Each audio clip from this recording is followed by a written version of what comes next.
Täna siis kogunesime, et kuulata Sere loengut. Ega mina siin väga palju ei hakka rääkima, meil on täna ka Kaitseväe Akadeemia külalised siin, et pärast, kui keegi tahab, äkki saate nende käest ka midagi küsida, rääkida. Ma arvan, et nemad räägivad teiega ka hea meelega. Aga ega ma rohkem hakkagi rääkima, annan sõna siis õppejõule edasi.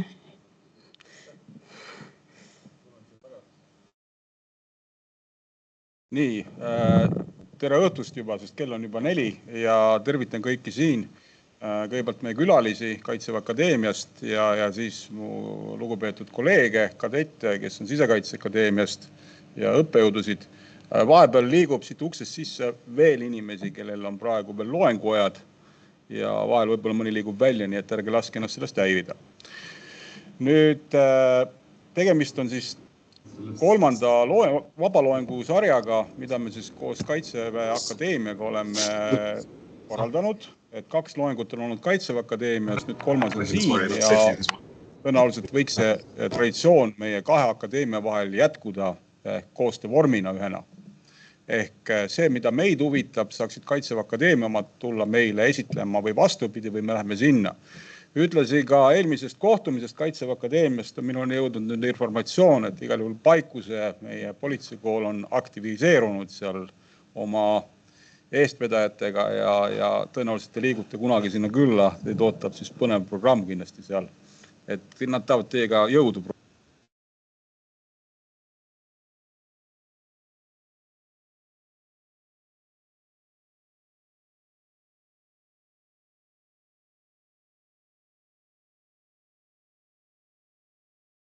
Nüüd tuli tagasi. Jah, uuesti on mikrofon. Selge, aga alustame meie loenguga teemal Sere ja isikunaaste. Ja küsimus on see, et miks see loeng on. Nüüd kõigepealt Kaitseväe Akadeemia omad kätt ei tõsta. Nüüd need, kes istuvad peale teid siin saalis, tõstavad käe, kes on ajateenistuse.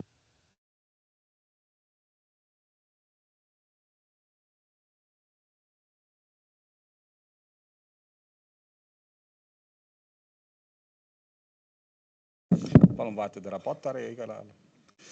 Nii. Ja sellisel juhul ka see, et kas mõni on teist käinud Sere A kursusel või läbinud selle kursuse ajateenistuses?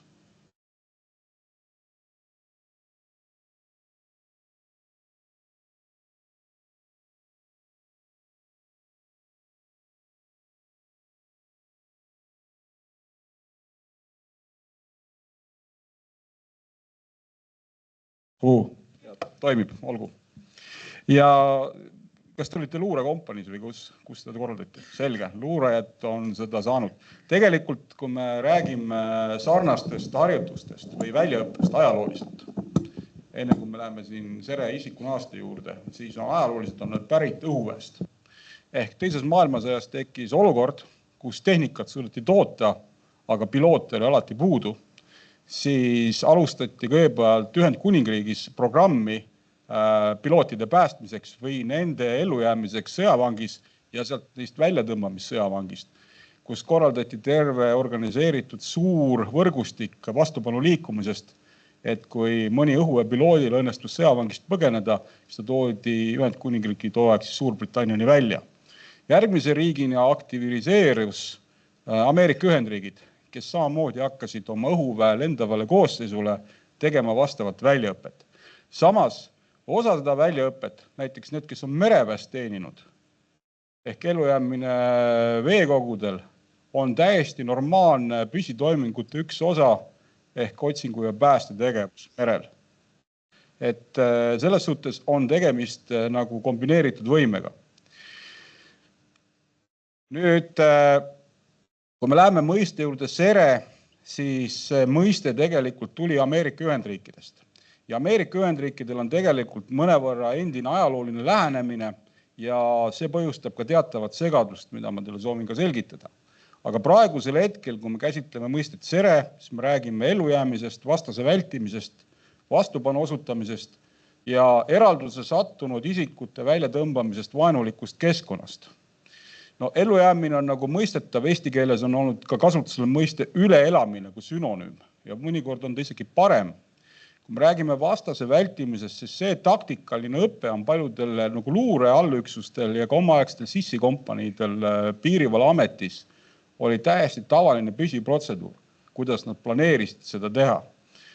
Nüüd omaette suur teadus ja harjutus on ellujäämine kinnipidamisel, oma vaimse tervise ja füüsilise tervise säilitamine sõjavangis ja viibimine pantvangis.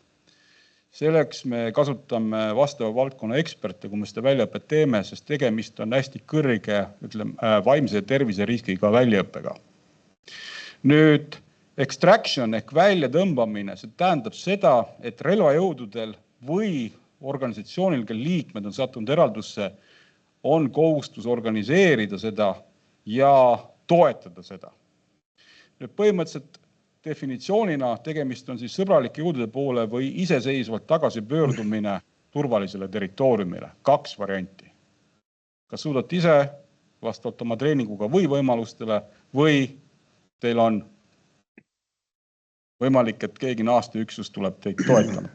Kui nüüd rääkida sellisest üldisest suurest pildist ehk filmimaailmast, kus seda võib nagu tajuda või näha, siis on üks suurepärane film, mida te pärast võite järgi vaadata, on Black Hawk Down, kus läks kõik valesti.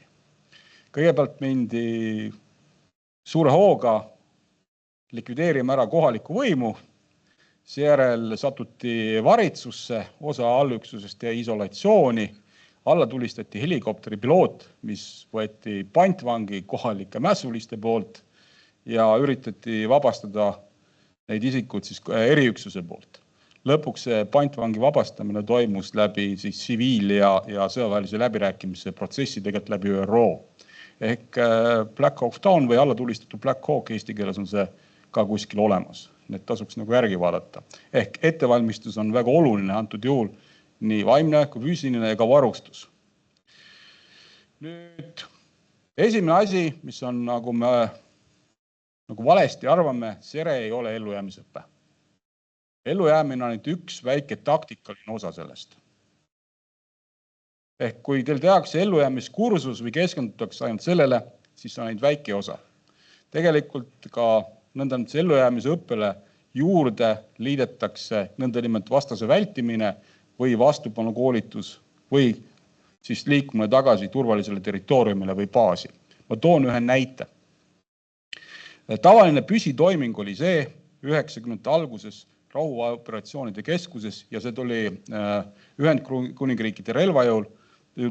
Kui meeskond läks välja või patrull läks välja ja mingil põhjusel patrull ei naasnud tagasi kohtumispaika, siis ülemal oli üks asi selge. Nad liiguvad järgmisse kohtumispaika näiteks 8 tunni pärast, peavad olema seal ja kui nad seal ei ole, siis on patrull enda ülesanne pöörduda tagasi baasi. Miks on nii oluline? See on 2 väikest selgitust. See on sellepärast, et ülem saaks oma ülejäänud allüksusega jätkata ülesande täitmist. Mitte te ei peaks keskenduma ainult selle kadunud patrullile, kes peavad siis ise toime tulema. Vastavalt sellele, nagu see püsitoimingud või käsulisa oli. Sarnane tegevus oli kõikidel siis kergealabe või sissikompaniidel või sisseüksustel. Kõigepealt aita ise ennast, siis aitab sinu allüksus. Nüüd natukene terminitest ja selle probleemidest. Kui te guugeldate mõistet SERE, siis te saate tavaliselt vaste Survival, Evasion, Resistance and Escape. See on Ameerika Ühendriikide termin, kuigi Ameerika Ühendriigid on NATO liige, siis nad küsisid enda jaoks erisuse. Et kui NATO ja Euroopa Liit kasutab sama lühendi mõistes terminit Survival, Evasion, Resistance and Extraction, siis Ameerika Ühendriigid jäid juurde Escape. Ja see tuleb Ameerika Ühendriikide sõjaväelase käitumiskoodeksist. Ehk Ameerika Ühendriikide sõjaväelane, olles sattunud vangi või pantvangi, peab valmistama ennast sellisel kujul ette, kui tal õnnestub, siis ta põgeneb ja proovib tagasi pöörduda oma väeüksuse juurde. See tuleb Ameerika Ühendriikide käitumiskoodeksist ja seetõttu Ameerika Ühendriikide relvajõud ei muutnud seda terminit NATO terminiks, vaid küsisid enda jaoks selles suhtes erandi. Et see ei ole vale.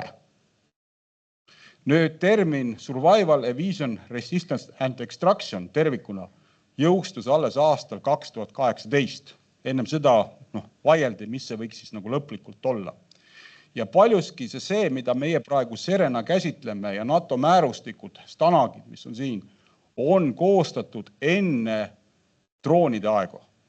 Ehk see tähendab praegune sõjategevus, mis toimub Ukrainas, see ei ole arvestanud neid võimalusi nii oma allüksuse toetamiseks või ka vältimiseks, mis tähendab droone. Et seetõttu peab võtma nii mõningaid asju mõnevõrra reservatsiooniga. Aga veel, iga riik vastutab selle sere väljaõppe eest ja tihtipeale see väljaõpe sõltub sellest, millise väeliigi all asub see sere kool. Traditsiooniliselt on sere koolid olnud õhuväe alluvuses. Ja õhuväel on selles suhtes prioriteet number 1, et kui meil piloot oma õhuvahendist lahkub langevarjuga või õhuvahend on maapinnal, siis käivitub lahinguotsingu päästeoperatsioon reeglina ja pilooti proovitakse päästa. See on tavaline protseduur.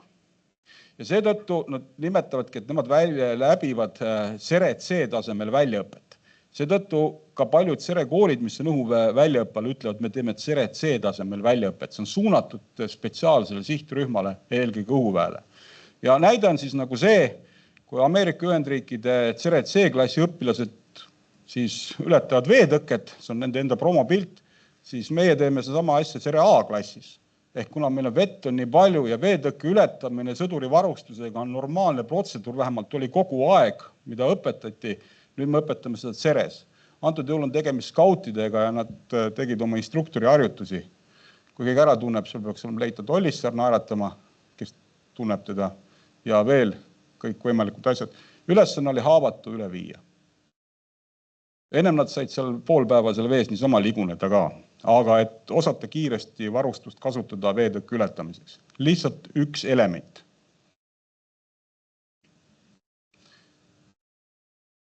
Nüüd, kui me võtame NATO stanagi ehk NATO määrustikku 7196, siis on seal 3 sere taset A, B ja C. Ja stanag on kirjeldatud seda, et A-tase on siis ettevalmistav õpe madala riskiga piirkonnas. No mis on madal risk tänapäeval? Kus ei tulistata või kus on lihtsalt välismaa või oleme kodus või on rabase? Et kui me ameeriklased, kes meil on liitlased siin, paneme rabasse, siis nende jaoks see madal risk ei ole. Võib-olla tänapäeva urbaniseerunud inimese jaoks ei ole ka madal risk. No B-taseme õpe on isikulaste väljaõppe ehk tegelikult keskmise riskiga piirkond ehk ettevalmistus liikumiseks välisoperatsioonile või välismissioonile. Ehk NATO stanagi järgi peaks kõik allüksused, kes lähevad välisoperatsioonile, see allüksused olema õpetatud sere B-tasemel. Me tegime seda Kaitseliidu allüksusega 2020. aastal Estgard 4-ga, kes läks HADOC Iraaki ja lõpetasime 31. detsembril vahetult selle kokku pandud meeskonnaga, et nad viia sellele tasemele. Nüüd C-tase, lahinguotsingu, pääste, tehnika ja taktika, ehk tegelikult oluline on see, et kõiki neid protseduure, kuidas abi vastu võtta, sõdurid teaksid, sest muidu ei saa neile abi osutada. Eriti, kui meil on olemas liitlased, kes võib-olla on selle väljaõppe läbinud, aga meie ei ole, siis me ei saa üksteist toetada. Kui me räägime nüüd sere C-tasemest, siis kaugluure, erioperatsioonide väeotse liikmed, lendav koosseis, tavaliselt on siis selle C-taseme väljaõppe saanud, see tähendab tegelikult distantsi. Ja päästmine toimub tavaliselt siis õhuvahendite abil. No, kui Ameerika Ühendriigi relvajõud rakendavad C-tasemel või isikunaaste operatsiooni, siis neil on tavaliselt üks päästehelikopter, mida julgestavad 2 helikopterit. Üle õhus on veel lisaks tankurlennuk, luurelennuk ja veel hävitajad. Ehk ühe sõduri päästmiseks kasutavad nad nii palju ressurssi. Ja miks? Sellepärast, et vangistatud sõdur on eelkõige poliitiline motiiv ja teda saab ära kasutada erinevatel eesmärkidel. Ehk kõige hullem on see, kui õhtustes uudistes me näeme piinatud või sõdurit, kes teeb siis avaldust, et kuidas ta oma maad ja rahvast vihkab ja kuidas ta armastab seda, kes teda vangi võttis. See on poliitiline skandaal, et vältida igasugust sellist asja, millest vastane võiks saada kasu, eelkõige poliitiliselt. Nüüd B-tasemel ehk eelkõige ettevalmistus selle toimetulekuks ühisoperatsiooni või välisoperatsiooni piirkonnas. Mis on välis, mis on ühisoperatsioon? Küsimus on terminites, välisoperatsioon on kaitseväel, ühisoperatsioon on siseturvalisus.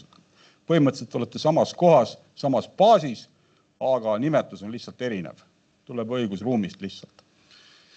Ja madal risk, mis on madal risk, nii ja naa, ehk kelle jaoks on üks, kellel teine. Aga vaatame lähemalt. Nüüd põhimõtteliselt, kui te lähete ühisoperatsioonile või välisoperatsioonile, siis peaks läbima vähemalt NATO level B või tasem B, mõned isikkooslused taset C, sereväljaõppe. Ehk me oleme sellest tänagi nagu ratifitseerinud ja peaksime seda rakendama. Küsimus on see, et kuidas me suudame seda nagu teha. Nüüd, kui me räägime, et C-tasemelt, kõrge ohu tasemel ehk need spetsialistid, piloodid, kelle ettevalmistus on väga kallis ja kelle vangistamine või pantvangistamine tähendab poliitilist skandaali, neid loetakse kõrgeks riskiks. Nüüd B-tase, kõik sõjaväelased, kes osalevad rahvusvahelistel missioonidel ja A-tase meie mõistes küll madal risk, aga sõjaväelase põhiväljaõppe üks osa isikud, kes osalevad ka rahvusvahelistel tsiviilmissioonidel, et mitte olla abitu, leida lahendusi. Sinna alla käib ka siis loengud, mis puudutab üldist reisiturvalisust ja tegevust ajutise kinnipidamise kohal. B-tasemel me käsitleme sõjavangi väljaõpet ja C-tasemel pantvangi väljaõpet juurde. Ehk välisoperatsioonid, nagu aru saate, siis see SERE on väga tugevalt konventsionaalse väljaõppe näoga sellisel juhul, et allüksus siirdub kodunt ära välisoperatsioonile, et me ei pea lahingutegevust oma territooriumil. Ehk see on paljuski kirjutatud kokku siis, kui me hüppasime Iraaki, Afganistani ja meil olid liitlased samamoodi või Malisse. Nüüd, meil on ka veel see, et miks meie peame õppima. See, kui meile tuleb liitlas allüksus või üksus siia, siis nemad valmistatakse ette SERE-B või vähemalt A-tasemel. Ja nüüd, kui meie lugupeetud metsades kaob ära liitlassõdur, kas ehmatab teda mäger või karu ja ta on kuskil peidus, siis ta teab tehnikaid ja taktikaid ja protseduure, kuidas anda märku endast, kus ta on, või ta on saanud lihtsalt terviserikke või vigastada, siis meie peame aru saama, millised märguanded on ja ta üles leidma. Nüüd, lisaks sellele on tegemist paljuski moraali küsimusega. See väljaõppe ja teadmine, et teid tullakse päästma, et teid otsitakse sellisel kujul lahinguväljal, hoiab üleval kogu allüksuse moraali. Ehk lihtsad lisad käsule, kuidas käituda siis, kui sa avastad, et sa oled allüksusest eraldunud. Ja allüksus ka teab, mida sõdur teeb või politseinik või piirivalvur oleneb tema missioonidest siis, kui ta avastab, et on sattunud üksi kuskil vaenulikus keskkonnas. Ja üldiselt ka A-tasemel väljaõppe, kui me viime läbi ellujäämise väljaõpet ja tegutsemisvõimet ja aastaringselt tõstame ehk viime erineva kliimaga seotuid koolitusi läbi. Näiteks, kui allüksus peaks suunduma kuuma kliimaga piirkondas, on küsimus, kas piirkond on kuum ja kuiv või kuum ja niiske. Kuidas seda harjutada? Selleks saab teha simuleeritud keskkonna suures telgis tekitada kasvuhoone efekti. Kas hoida seda kuiva ja kuumana ja lasta teha kõiki sõjalisi harjutusi siin, et ta harjuksid oma varustust kasutama ja harjuksid joogiveega või kuiv ja niiskena. Et kus tuleb 24 tundit teil sooja vett kogu aeg selga ja proovige siis hakkama saada. Samamoodi hajutatud lahingutegevus või vaenulikuks muutunud keskkond. Hajutatud lahingutegevuse elementides või püsitoimingutes või taktikas on see olnud kogu aeg elementaarne osa. Kõik piirivalve omaaegsed sissikompanii sõdurid said ellujäämisväljaõppe ja teatav tehnika, taktika, protseduurid, kuidas vältida vastast, kuidas pöörduda tagasi oma allüksuse juurde. Ehk liikuda ja toimida väikeste allüksustena, gruppide ja meeskondadena. Täiesti nende oma tavaline väljaõpe. Nüüd Eesti koolkond on tegelikult koosneb 3 suunast. Meil on koolkond, mis on tulnud Rootsist, meil on koolkond, mis on väga tugevalt tulnud Soomest ehk läbi Piirivalveameti omaaegse ja meil on koolkond, mis on meie enda oma, mis on loodud nende omaaegsete tegevväelaste poolt, kes on saanud selle väljaõppe Nõukogude armees. Ja 90-ndatel nad viisid seda hästi aktiivselt ka meie kaitseväelastele läbi. Et kõik on enam-vähem juba vanad reservväelased, et aeg-ajalt tuleb neid lihtsalt meenutada. Ehk Eesti koolkonnast Eduard Winkler, Rootsi koolkonnast Harri Sepp, väliseestlane, ja Lars Fält, rootslane Rootsi relvajõududest, ja Soome koolest Janne Piiroinen ja Harri Piiroinen. Nii, mida siis peaks tegema? Üldmõistes, mis see ellujäämine tähendab? Kui isik satub eraldusse, rakendab ta kõiki vajalikke meetmeid. See tähendab, tema rakendus on see, et kõigepealt on oluline kaitse. Mis varustus tal on, varjuda, hinnata olukorda. Anda märku, oskus anda märku, kasutada erinevad signaalvahendid, mis tal on sõduri varustuses, anda märku oma asukohast. Järgmine prioriteet on vesi ja siis on toit. Nüüd, selle ellujäämise õppena, kui te vaatate erinevaid siin Bushcraft-videosid või vanemaid videosid, siis peamiselt tegeletakse sellega, et otsitakse maastikult taimi ja üritatakse neid siis kuidagi söödavaks teha ja süüa. Põhiolemuselt on see kõik väga huvitav, aga see on nüüd see etapp, kui me oleme kukkunud täiesti ilma varustuseta sellisele tasemel, et meil on tõepoolest mitte midagi ei ole. Et me peame hakkama rohtu, juurikaid, marju ja seeni sööma. Selleks, et koguda 300 kilokalorit, näiteks juurikaid, millel on kõrge kaloraas, selleks kulub teil 3–4 tundi. See aeg te keskendute sellele, see aeg te ei liigu, ei väldi vastast, ei proovi pöörduda tagasi oma allüksuse poole. Teil pole aega.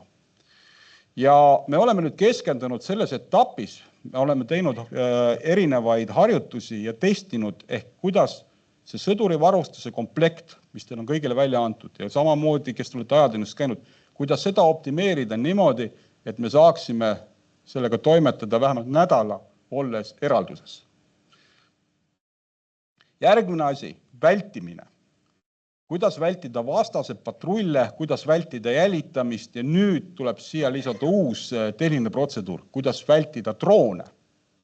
Drooni vältimine on ka see, et ka meie enda allüksused proovivad võib-olla drooniga otsida ja tuleb ka tegelikult uus toetusmeede.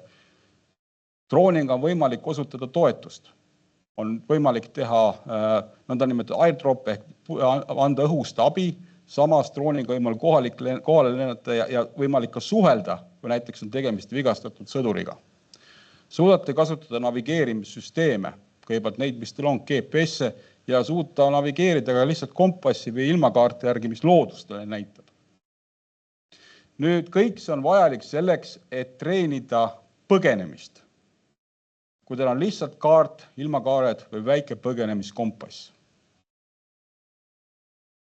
Vastupanu ärakasutamisele ehk vältida kõike seda, mida vastane võiks saada teie ärakasutamisest.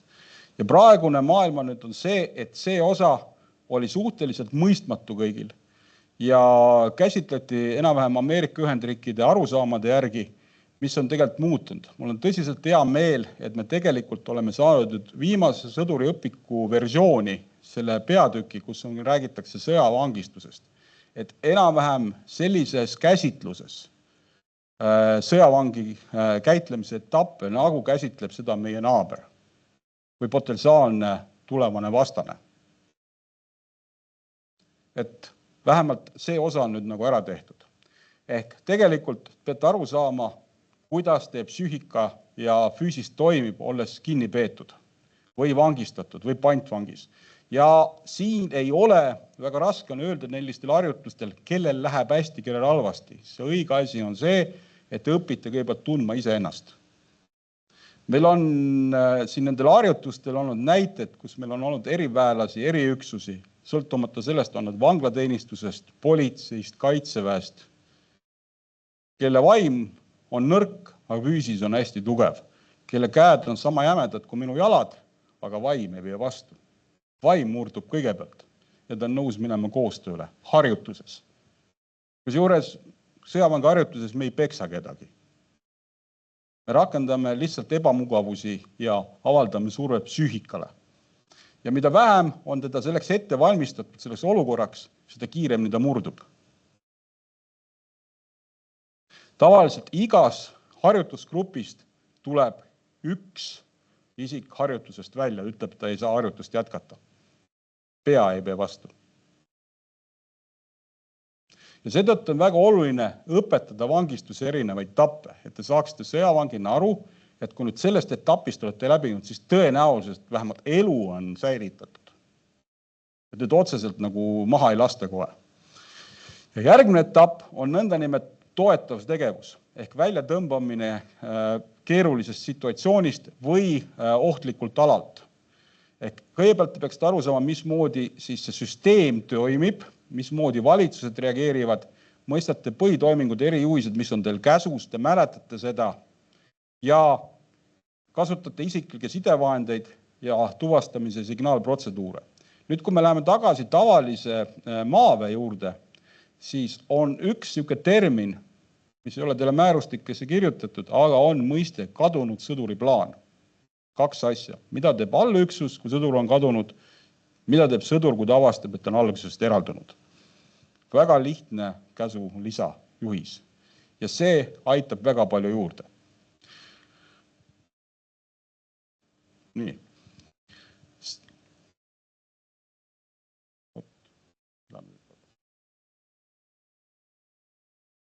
Nüüd tuleme mõningate niisuguste elementide juurde, mis on loogiline, mis ei ole loogiline. Nüüd me võime kulutada terve nädal aega õpetada teile taimi, mida te ei tunne ja peale kursust enam ei mäleta. Riskides ka sellega, et osa saab teist võib-olla allergilise reaktsiooni, et me tegeleme meditsiiniliste näidustustega. Siin on näide harjutustest ja mida me testisime. Kui oluline on antud juhul seres käsk ja see on mõiste puutumatu tagavara. Selle idee ma korjasin üle tegelikult meie Eesti sõdurite teise maailmasõja aegsetest memuaaridest. Kõikidel rindemeestel, vähemalt need, kes teenisid Saksa relvajõududes, oli selline asi, neil oli puutumata tagavara, mida ei tohtinud ilma käsuta avada. Ehk see käsk, et igal sõjaväelasel on üks toidupakk puutumata tagavara, on väga oluline. Ehk nüüd see sama asi, et harjutusel ehk säilitada oma vaimne tegevus ja mõtlemine, saada vajalikud mineraalid ja muud asjad kätte, arvestas seda, et füsionoomiliselt 3. päeval hakkab alles keharasv lagunema, ennem ei toimu midagi. Viia läbi harjutus ehk jagada toidupakk ära 5 päeva peale. Iga päev 500 kilokalorit.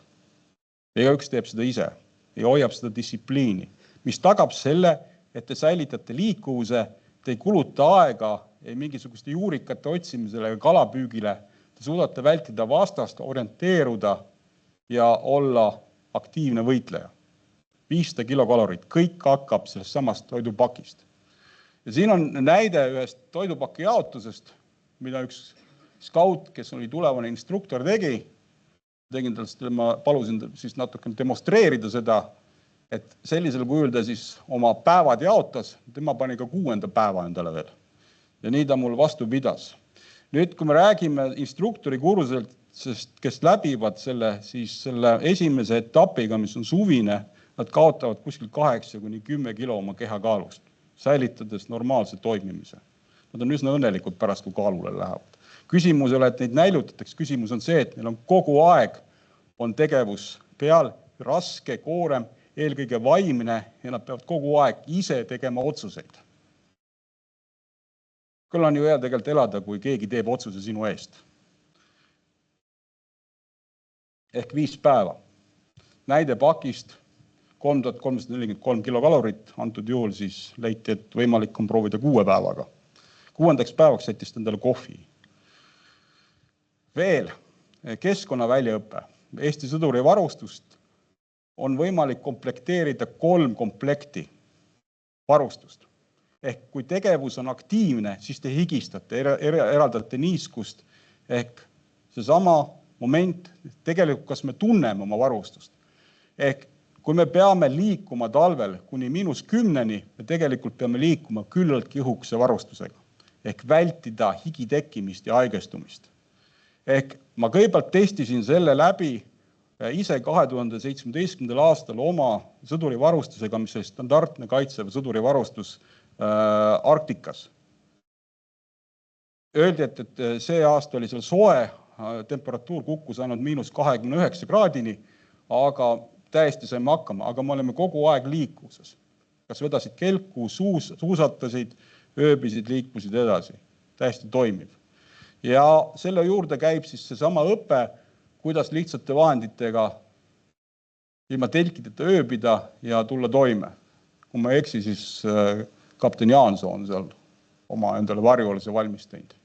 Ehk vältida sellised olukordi, kus meie oma sõdurid tulevad näitavad teile jalgu. Nad on täpselt sellised, nagu on paremal pildil, ehk seal on külmavillid ja tõenäoliselt temaga ajateenistus võib olla sellega lõppenud. Eriti tulevastele ülematele on see oluline, et kontrollida, et selliseid asju ei juhtu. Ehk ma arvan, meie jaoks on nagu talv normaalne keskkond. Kui me toome siia hispaanlase lõunaosariikidest Ameerika Ühendriikide relvajõudude liikme ja õpetame teda talvel, mida me oleme ka teinud, siis nende jaoks on ekstreemne keskkond. See on täpselt sama, kui meie läheme kõrbetreeningule. Nende jaoks kõrb ei ole probleem. Meie jaoks talv ei ole probleem, kui me oskame. Tänapäeval, kui inimene on suhteliselt urbaniseerunud ja kõik asjad on ühe äpi kaugusel ja toit tuuakse ukse taha, siis see võib ka probleem olla. Nüüd järgmine moment. Nendes harjutustel ehk veetõkete ületamine või vesi. Nüüd üleval vasakul te näete basseiniõpet. Kes suudab tund aega järjest ujuda? Lähete basseini ja vähemalt püsite pinnal, olles aktiivne tund aega. No, 1, 2, 3. Proovime järgi. Olete väga optimistlikud. Meil oli seal 3 vetelpäästet Päästeametist juurest, et kippusid ära uppuma kõik. Mingil 35-6 minuti peale hakkas nagu enamuses. Et siis järgmine pilt oligi see, et said päästevestid nii kaua lihtsalt pidid edasi tagasi ujuma, nii kuidas oskavad. Algul olid kõik hästi kiired. Küsimus on see, et saad aru, mis tähendab hirm, kui hakkab tekkima selline, et enam ei jõua. Ja nüüd tuleb hakata õpetama seda ületama õiget tehnika ja taktikaga, et kui sul on kas või alajahtumine, kui sul on vaja viimase jõupingutustega ronida päästeparve või et sa saaksid aidata siis oma nõndanimetatud naabrit või kaaslast. Järgmine etapp on see, et nad ujuvad vormides. Basseinis me saapaid ei kasuta, aga kasutame spordialatseid. Ujuvad kaitseväe tavalises suvevormis ja relvaga üle veetõkke. Kaua jaksavad.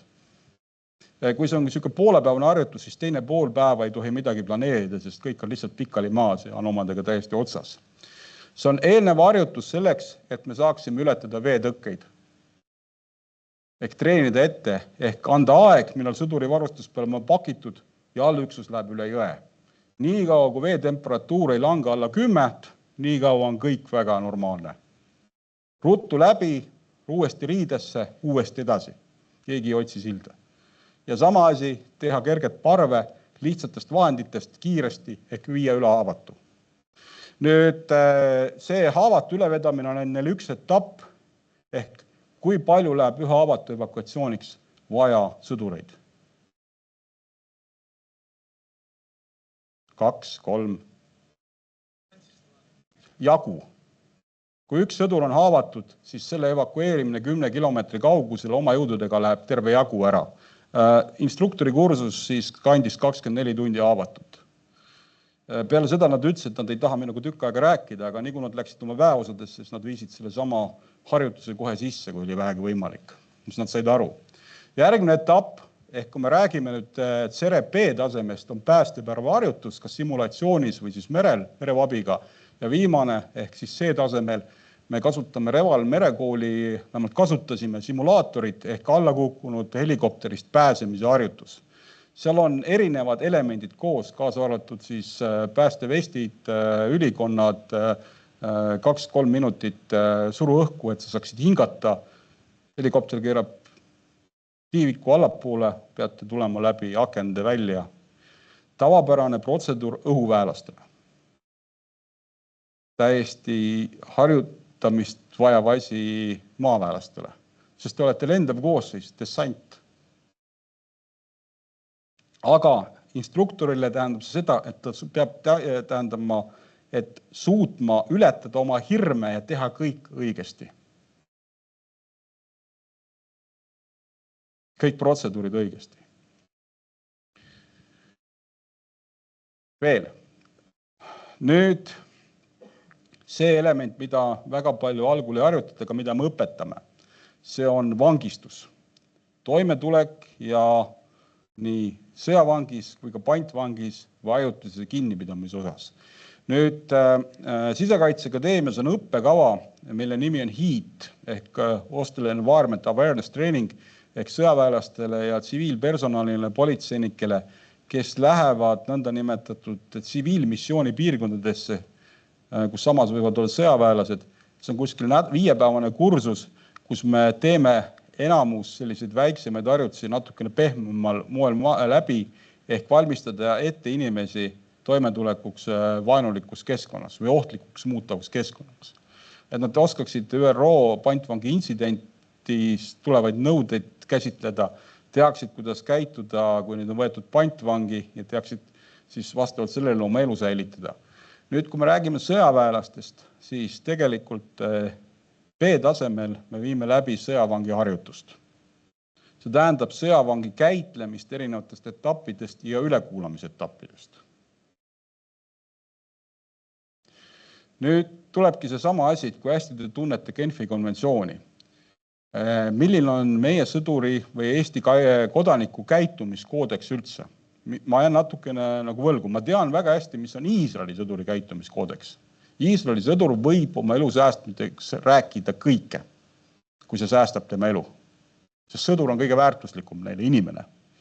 Ja arvestades seda, et kui 24 tundi on möödunud, siis tema informatsioon on niikuinii vananenud juba. Ja tegelikult ega see tavaline reamees väga palju ei teagi, mida siis nagu varjata.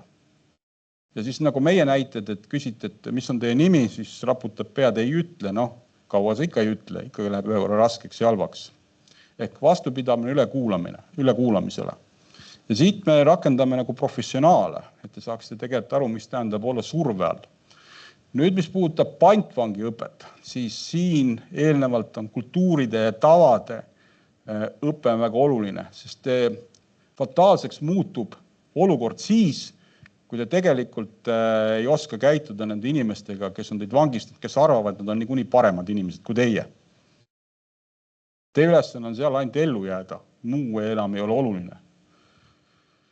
Ja see on niisugune pikk harjutus, mille käigus me testime teid, anname teile väikseid vihjeid, vaatame, kuidas grupi dünaamika toimub, kas te üksteist aitate. Ja on tulnud väga huvitavaid asju välja. Kui on öeldud, et on teisest väeosast, ta ei huvita meid. Me endi sees. Ehk tegelikult näitab see, et me tegelikult ei oska. Nüüd, miks see pantvang on väga oluline? Eestlasi on väga suur number tegelikult olnud pantvangis. Kõige kuulsam on kolonelleitnant Tõnis Assond, kes oli OSCE monitoorimismissiooni meeskonna ülem, kui nad vastavalt Minski kokkulepetele monitoorisid Ida-Ukrainas nõndanimetatud separatistide territooriumile olukorda. Tõnis Asson on selle kohta kirjutanud ka oma raamatu, et soovitan lugeda. Nii, milleks siis peab nagu valmis olema? Need on kõik need asjad, mida Ameerika Ühendriikide relvajõud kongressi loal kasutasid Iraagis ja Afganistanis. Ja mida te tegelikult leiate ka ohutuse eeskirjast, mis tähendab vangistusharjutuste läbiviimist. Et siin otseselt ei tegele keegi teid füüsiliselt lõhkuvate asjadega, vaid kõik need tegevused, mis siin on lihtsalt ebameeldivalt ja psüühiliselt äärmiselt rasked. Ainuke erisus on kas proovida seda, et mis tähendab lämbumine. Inimesed reageerivad väga kummaliselt sellele. Kellel on foobia kastide, kellel on putukate ja kõikide asjade vastu. Kõik see on, ameeriklased on seda teadvuslikult nagu töönud ja inimesed murduvad. Et kui me arvame, et me oleme suured ja tugevad, nii kaua, kui meil on relv käes ja oma kaaslastega koos, nüüd kui me oleme üksinda, teil on võetud ära osa riideid ja siis läheb raskeks. Ehk mõelge selle peale. Öös ei maksa nüüd halvasti magada, aga see on üks osa treeningust. See on selleks, et tunne ise ennast. Õpi ennast paremini tundma, kuidas mina käitun, kas ma olen selleks valmis.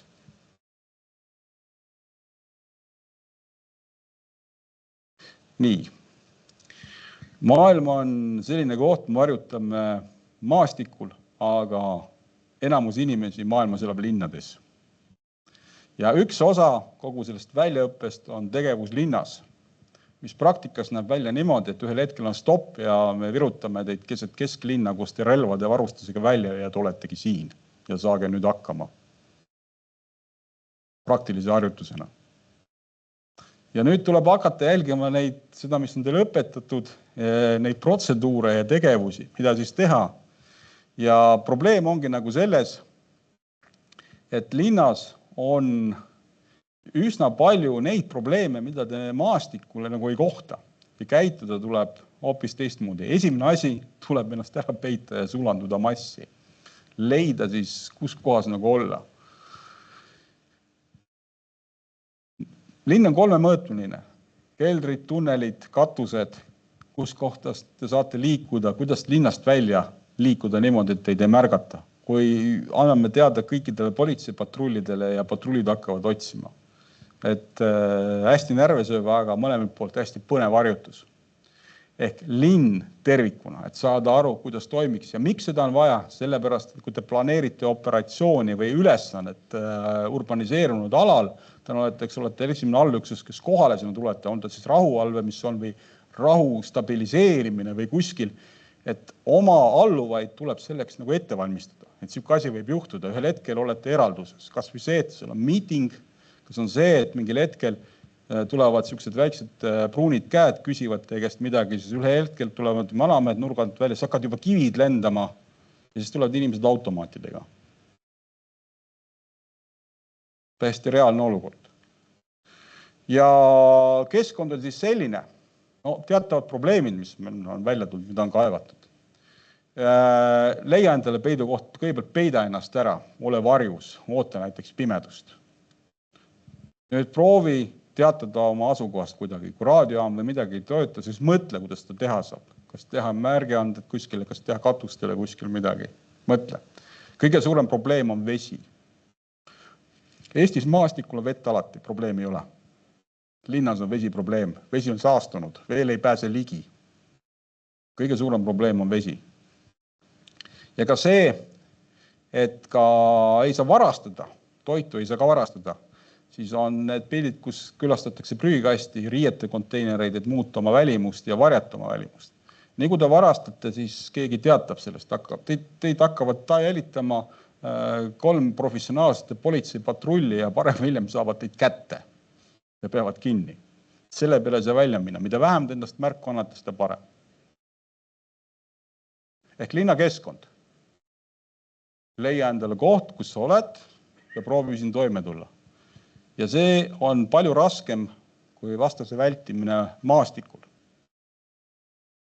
Üks element, mida harjutada sere väljaõppes. Sere kui väljaõppe sõdurite ettevalmistamiseks. Nüüd on meil selline mõiste nagu isikunaaste, ehk NATO tegeleb isikunaastega. Ja peamised terminid on eraldus sattunud isikud, kelleks võiks olla siis sõjaväelased tsiviilisikud, taaslõimimine pärast, kui teid on välja tõmmatud, anda psühholoogilist ja füüsilist abi ja isikunaaste keskused. Sest tegelikult eksisteerib siis 3 elementi isikunaastes. See on eraldus sattunud isikud, ülemad ja staabid ja isikunaaste üksused. Nüüd Euroopa Liidul on oma isikunaaste kontseptsioon põhimõte on nagu see, et kõik, kes lähevad Euroopa Liidu missioonil, olgu nad sõjalised või tsiviilpersonal, neid käideldakse ja koheldakse ühtemoodi antud juhul. Osutatakse diplomaatilist abi või sõjaväelist abi, kuidas iganes. Ehk dokumendid on nagu selles suhtes on nagu olemas. Küsimus on see, et ma toon näite. Kui Rootsi väeüksus läks Afganistani või Iraak, võin eksida, siis esimene asi, mida rootslased tegid, nad panid üles kohaliku isikunaaste keskuse ja hakkasid läbi viima vastavaid treeninguid, ka seretreeningud oma personalile ja ka teistele väeüksustele. Et vältida seda, et mõni Rootsi sõdur oleks siis õhtuteleviisoris uudistes ja loeb paberi pealt maha avaldust, mis tähendaks poliitilist skandaali. Nüüd Somaaliast, kus oli Ameerika Ühendriikide rahu tagamisoperatsioon, tuli Ameerika Ühendriikide üksused välja sellepärast, et seal võeti kinni piloot. Ja Ameerika Ühendriikide president otsustas selle missiooni lõpetada, kuna see poliitiline kahju oli suurem kui see tagamismissioon seal. Nii, põhimõtteliselt nüüd on sõdur sattunud eraldusse ja nüüd peaks hakkama nagu süsteem tööle. Eraldusse sattumine võib tähendada seda, et tal ei ole otsest lahingu tegevust ja kineetilist, aga ta on näiteks vigastatud. Ja põhimõtteliselt on siis 3 komponenti, mis süsteemis toimib. Need on isikud, kes on eraldi, ehk eksinud, kadunud või lahingutegevus eraldi sattunud sõdurid, politseinikud, tsiviilisikud, kes toetavad seda, naasteüksused, kes on selleks ette valmistatud. Ja esimene naasteüksus on muidugi teie oma allüksus, kes reageeriks esimesena, kui ta avastab. Või siis spetsiaalsed üksused. Ja ülemad staabid, kes seda tegevust oskavad planeerida või on need käsulisad ennem valmistanud. Ja te saate selle informatsiooni. Ehk, kui te lähete välis- või ühisoperatsioonile ja teile otseselt keegi ei selgita, mida teha, kui teie meeskonnaliige, sõjaväelane satub eraldusse, siis küsige, kas siin on olemas kohalik isikunaaste keskus või koordineerimiskeskus, et mis on isikunaaste käsulisa ja võtke sealt see informatsioon. Sõltumata sellest, on ta ÜRO missioon, on ta sõjaline missioon, mille koosseisus me näiteks oleme, või on kuskil nõnda nimelt tsiviilmissioon.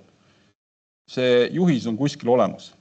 Ja nüüd see pääste või naaste meetodid, mida siis ülemad staabid kaalutavad, on 3. Ehk otsinga päästet, tavaline, mida me tunneme päästest ja mida me tunneme mereväest ja õhuväest. Kui otsest ohtu ei ole platvormile või naastetavale meeskonnale.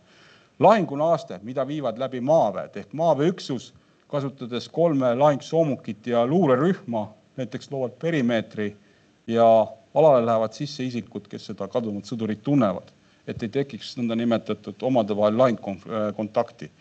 Või lahinguotsing ja pääste, mis on meetod peamiselt siis õhuväe ja nõnda nimetatud suurel territooriumil tegutsevatele allüksustele, kus on vaja suuremat ettevalmistust. Ja tegelikult on nüüd tasemetel on võimalik valida 3 võimalust. Kui sõjaväelast on pantvangistatud või riigile olulised isikud, kas on tsiviilne, sõjaline või diplomaatiline, et diplomaadid, näide, meie oma kaitsepolitsei ametnik ju tegelikult vabastati diplomaatilise meetodiga. Et jõuti välja Vene Föderatsiooni välisministrini ja mingil hetkel tehti siis nõnda luurajate vahetus. Sõjaline, et otsene sõjaline operatsioon või tsiviilne ehk nõnda nimetatud kasutatakse mittetulundusühingute kontakti ja informatsioonivõimeid. Riigid seda ei afisseeri, aga Ühendkuningriik ja ameeriklased nad maksavad, vahel ostavad ka välja. Nüüd kõike seda koos hoiab hariduse väljaõppe. On ta siis sere, kultuuriline haridus või on ta tandripõhine haridus, kuhu te lähete. Ehk see, et kuhu te lähete ühis- või välisoperatsioonile, see olukorra kirjeldus, selle piirkonna kirjeldus on väga oluline endale selgeks teha ennem. Millised on ohud ja küsida ka vastavaid küsimusi. Nüüd reaalsus on see, et väljaõpetamata isikkoosseis, kui me selle isikkoosseisu väljaõppega ei tegele, teda on keeruline naasta turvalisele territooriumile, ta ei tea protseduure. Samamoodi ei saa isikunaaste üksusi kiirkorras luua, kui need ei ole eelnevalt ette valmistatud. et tegelikult on hilja hakata välisoperatsiooni või ühisoperatsiooni piiriülest üksust looma, aga viimane võimalus tegelikult. Probleem on ka see, et ka meie mõistes Eestis on väljaõppe peamiselt lendaval koosseisul. Osa elemente, otsing ja pääste ja kõik, mis puudutab merega seotud päästet, on mereväel normaalne nende protseduur, maaväel see ei ole. Nüüd maaväeüksuste sere väljaõppe on episoodiline. Me ei ole saavutanud seda siiamaani, et ta oleks süsteemne. Meil ei ole sere kooli. Ükskõik millise väeüksuse all ta on. Ja peamine, mis me selle väljaõppega saavutame, et inimene ei anna alla, vaid võitleb edasi. Selles suhtes, et ta säilitab oma elu, tervise, ta ei murdu kohe, vaid ta püüab. Ja seetõttu tavapärast tänapäeva inimestele, kas või see sama sere A väljaõppe ajateenistuses või kaitseliitlastele või siis siin politseinikele, päästetele või vanglateenistusametnikele, tähendab seda, et tegelikult me tõstame oma seda vaimse võime ja psühholoogilise vastupanu taset. See, kas te nüüd mäletate nädala aja pärast, mismoodi mingisuguseid sõlmi tehti või midagi, või teate, millist juurikat võib süüa, see on üks asi.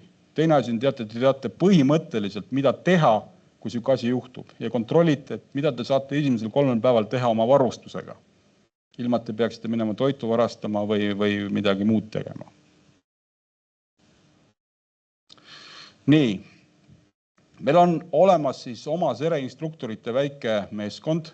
Me saime selle ühe väljaõppe teha aastatel 2019-2020 ja probleem, miks nüüd nagu edasi läinud, oli see, et enamused olid seal kaitseväe tegevväelased, vähem oli kaitseliit, siis me tegime Kaitseliidu kooli nagu katuse all seda. Ja mingi aeg leiti, et see on nagu kole kallis. Samas need samad instruktorid on igal pool laiali ja on teinud üsna palju seda väljaõpet.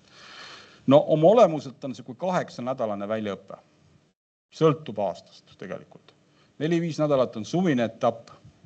Suurepäraselt on võimalik siis kaotada 8-10 kilo oma kehakaalust, olles aktiivses tegevuses. Iseseisvõppe ja praktika on 2 nädalat, see tähendab, instruktorid peavad meeskonnana ette valmistama sere A kursuse sõduritele. Ja üks instruktorite grupp, kes õpib, nemad suudavad, kui nüüd korralikult seda organiseerida, läbi viia sere A kursuse tervele pataljonile. Umbes. Ja 220 isikut oli antud juhul kohal, kui see grupp tegi. Teine, talvine etapp 2 nädalat või 2,5 nädalat või 3 nädalat. Ellujäämine külmas kliimas, vastase vältimine ehk talvel liikumine kogu aeg. Ütleme, et jääaugu treeningud on puhtal kujul treeningud nüüd selleks, mitte panna jääauku kedagi, vaid see, et kui see juhtub, kuidas siis reageerida, kuidas mu varustust vahetada, kuidas säilitada oma elu ja tervist. Nüüd, mis on nagu rasked asjad, on praktiline vangistusõpe ja ülekuulamine.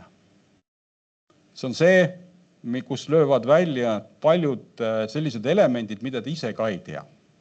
Kui te küsite, kuidas minul on läinud, siis mina õppisin sellest väga palju, sest ma olin oma arust äärmiselt kogenud. Ma võin öelda, et pantvangi harjutusel esimene osa läks äärmiselt halvasti. Igasugused vanad eelnevad kogemused väljaõpet lõid nagu välja ja ma sain tegelikult ka hoiatuse, et ma hakkan mängu tuksi keerama, et tuleks hakata pea tööle panema.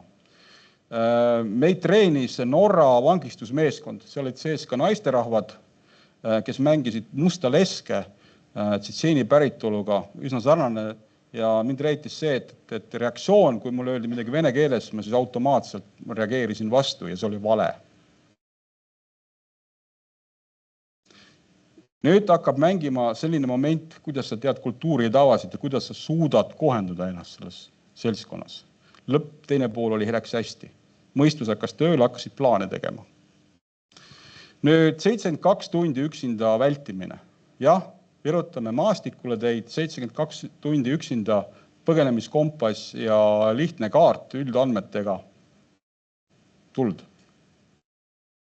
Ja see on nüüd see, kus paljudel nagu psüühika ei pea vastu. Hästi minimaalse varustusega, 72 tundi, ehk tegelikult imiteerib põgenemist sõjavangist või te olete eraldunud oma allüksusest. 72 tundi peab suutma C-tasemel ka instruktori tasemel. C-tasemel natuke vähem, instruktori tase 72, üksinda liikuda, üksinda toime tulla, kelle käest küsida ei ole. Ja turvalisuse mõttes me trackime teid väga täpselt, kus te olete, aga 72 tundi on see aeg. Ja nüüd, kui ma loen kokku, lugesin kõik need instruktorid ja toetavad meeskonnad, kes olid vanglateenistuse eriüksus, kes oli politsei piirivalvest professionaalsed ülekuulajad, siis meil oli 36 toetavat instruktorit. Ja see teeb selle väljaõppe suhteliselt raskeks ja keeruliseks seda hallata. Mille pärast arvatakse, et võib-olla on liig meile, et järsku me saadame paari inimest, kas Norra või Rootsi või kuskile mujale Sere kooli. Et kui see vajadus tekib, me peame selle püstitama olemasolevate ressursside baasil. Mida ma saan nagu öelda, on see, et meil on väga kõrge kompetents, aga ta lihtsalt on laiali. Ja kui on tellimus Sere instruktori õppe jaoks, siis see kompetents tuleb lihtsalt kokku õmmelda. Ja parim, mis me saame teha, on see kompetents läbi kaitseväe, läbi pääste, läbi politsei ja piirivalve ja võib-olla veel läbi mitme ametkonna, et kasutada ära erinevate ametkondade teadmisi ja instruktoreid. See on siis ülevaate Serest, mis on praegu ja isikuna aastast. Kas teil on mulle küsimusi? Ja üks küsimus. Mainisid tegelikult ka, mikrofon ka veel. Mainisid tegelikult ka, et üks 3 koolkonnast on see sama siis meie enda poolt aretatud koolkond, mis kuidagi moodi seostub Vene Föderatsiooni väljaõppega. Kas teil on endal mingeid näiteid Ukrainast ja näiteks eraldusse jäänud isikutest seal? Vene Föderatsiooni koolkond oli see, et meil omal ajal 90 aasta alguses, kus seda väljaõpet alustati ennem kui Soome või Rootsist keegi instruktorid tulid, siis meil olid inimesed, kes seda tegid juba. Et meie eelis on see, et me suudame lugeda ja aru saada dokumentidest, mitte see, et tõlkida neid, vaid mis on nende Vene Föderatsiooni dokumentidega soovitud nagu öelda. Mis puudutab nüüd Ukrainat, siis huvitav on see, et ka Vene Föderatsioonis anti näiteks välja 2013 huvitav raamat, mille nimi on Sõjavangide ülekuulamise psühholoogia. Serapatov on tema allkirjast koostanud. Nüüd, kui oli esimene Ukraina konflikt, mis algas 10 aastat tagasi, 2014, siis sellega oli tõsine probleem Ukrainast, et ukrainlased tegid sellest raamatust sellise lühikokkuvõtte endale. Andsid Kiievis välja 2014. aastal. Ukrainlased selle küsimusega on väga palju edasi tegelenud. Et nad on vaadanud teist maailmasõda, nad annavad võimalusi ennast vangi anda, suhelda ja teevad sellest hästi palju propagandat. Ehk YouTube on täis intervjuusid sõjavangidega, Solkini intervjuud, veel teisi, kes neid kommenteerivad. Nüüd tuleb mängu see, et eelis on nendel, kes oskavad vene keelt kuulata või saavad sellest veel aru. Ehk tegelikult nad avalikustavad, kui sõjavang on nõus need intervjuud nendega. Saad aru nendest aspektidest, miks on tuldud üldse lepingulisse teenistusse, kuidas langeti sõjavang, kuidas nad neid on käideldud ja koguda seda informatsiooni. Nüüd on 2 erisust. Ukraina jälgib Genfi sõjavangide konventsiooni ehk sõjaõigust. Vene Föderatsiooni osa seda ei tee. Otseselt võib-olla kedagi maha ei tapeta, aga nende käitlemine ja kohtlemine on väga julm. Nüüd, kui te küsite, et kuidas see niimoodi on, lähme tagasi. Selles suhtes, ja ma soovitan lugeda kõigil läbi Köited Gulagi arhipelaag, Solženitsõni raamatut, mis tähendab erinevaid vangilaagreid ja käimist. Muutunud ei ole mitte midagi.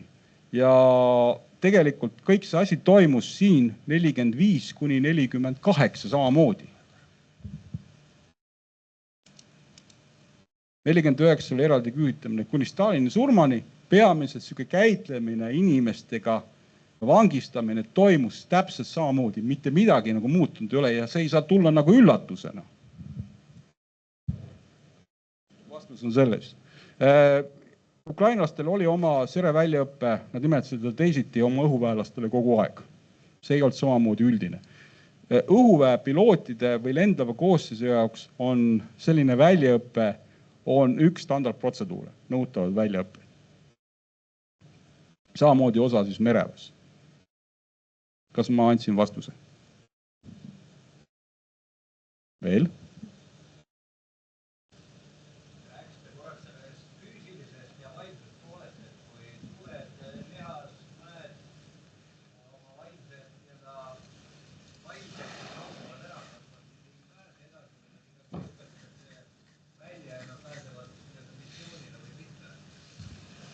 Ma vastan selle küsimusele niimoodi, et ma toon näite, et me treenisime kõiki vanglateenistuse 3 eriüksust, kes oli moodustatud selleks. Igast nendest tuli üks välja 14-tunnise harjutusega.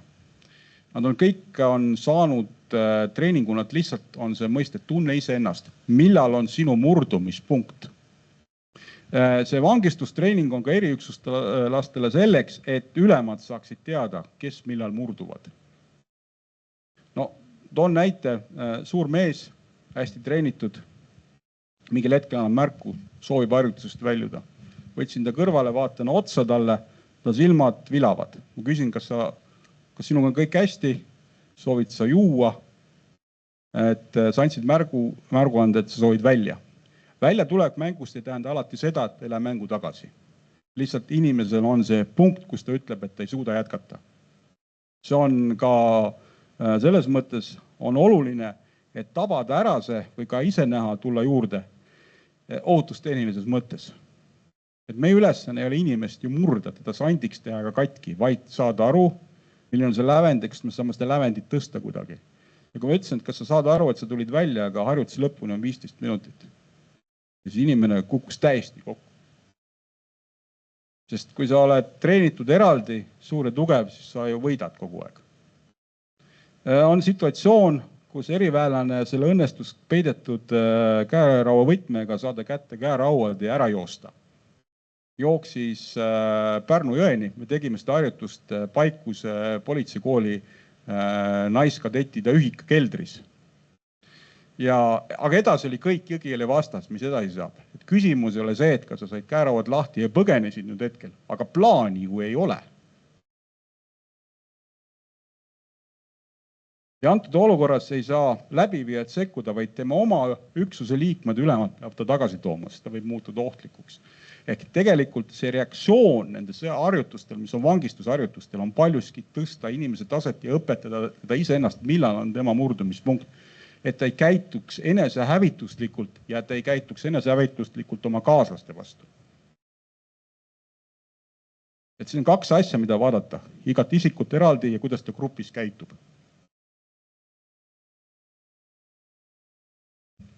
Veel küsimusi? Mul on üks veel. Mainisite ka seda, et naaste on kas tsiviil, sõjaline või diplomaatiline.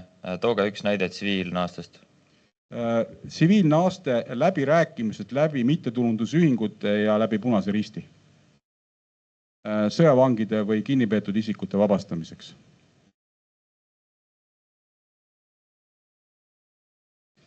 Ukraina ja Venemaa vahel praegu sõjavangide vahetamine toimub tegelikult läbi tsiviil- ja diplomaatiliste kanalite.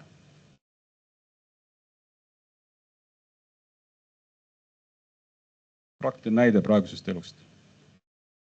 Tsiviil siis nii palju, et ka Vene Föderatsiooni sõjaväelased, kes satuvad sõjavangi, nad teavad, et anda märku, et nad on elust,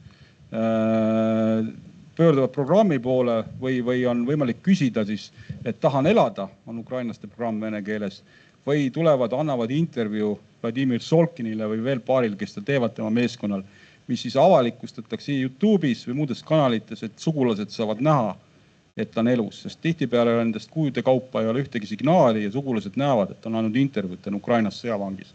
Et praegu kasutatakse lihtsalt ära tänapäevaseid vahendeid. Seetõttu ei saa alati kinni jääda sellesse, mis oli teise maailmasõja ajal.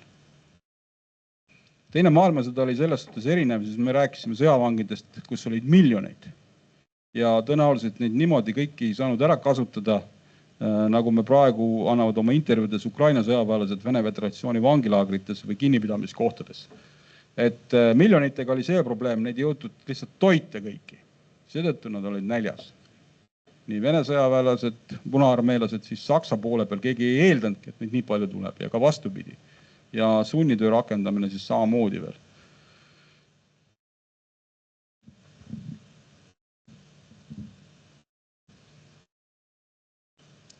et kui võtta nüüd selles suhtes sereõpet, see on tegelikult eesmärk säilitada väärikust, oma tervist, valmistuda põgenemiseks ja naasta turvaliselt oma väeüksuse juurde. See on selle asja mõte. See on see, et meie, kui sa oled Eestis, sul on relv käes, sul on 24 tunni toidupakk rakmetes, sul on vorm seljas ja sa oled allüksusest eraldi ja ümberringi käib lahingutegevus, mis siis juhtub? Tegelikult ei tohiks ju midagi juhtuda. Sa oled ju kodus. Ja toit on ka, relv on. Otseselt keegi ei ohusta hetkel, kui metsloomi ka ei ole. Nüüd sereharjutuste kõige suurem oht on metsloomad. Meil on joostud seakarja peale ja karu otsa. See on kõige suuremad ohud praegu meil olnud. Ja muidugi vaimne murdumine.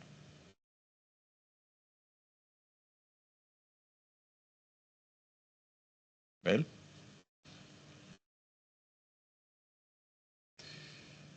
Kui te olete oma huvi nagu rahuldanud selles osas, siis mul on pandud välja väike osa oma kollektsioonist alates teisest maailmasõjast, kuidas on mõeldud siis ette valmistada sõjaväelasi, et sattudes eraldusse, et neil oleks minimaalsed vahendid enda päästmiseks ja naasmiseks turvalisele territooriumile.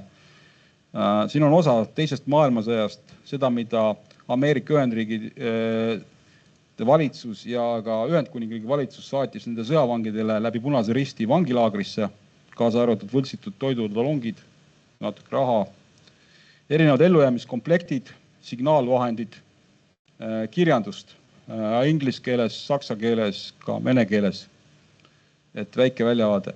Nüüd ma ei pannud välja vormiriietusi, arvates sellest, kus oli nööpides peidetud kompassid või olid lendurisaapad, mida sai säärised eemaldada, mis nägid välja nagu kingad, et need nõuaksid nagu mannekeene ja muid asju. Aga muud asi on teile tutvumiseks siin olemas. Aitäh!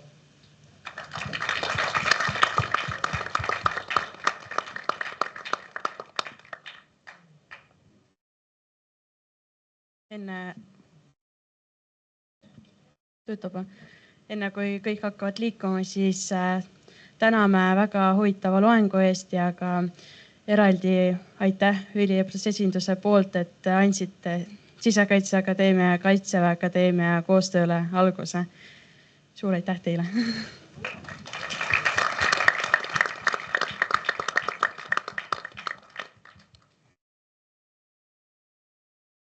Siia vaatama tulla ja siis ma natuke selgitan, keda huvitab. Kross läheb Serekooli instruktoriks. Seda toimub praegu. Jah? Mis asja? Kaitsekool võiks 6 aastal peaks. Vaata mõrpadele, mina see põhjus, miks sa pead sene tegema. Ma teekski vaata tormi.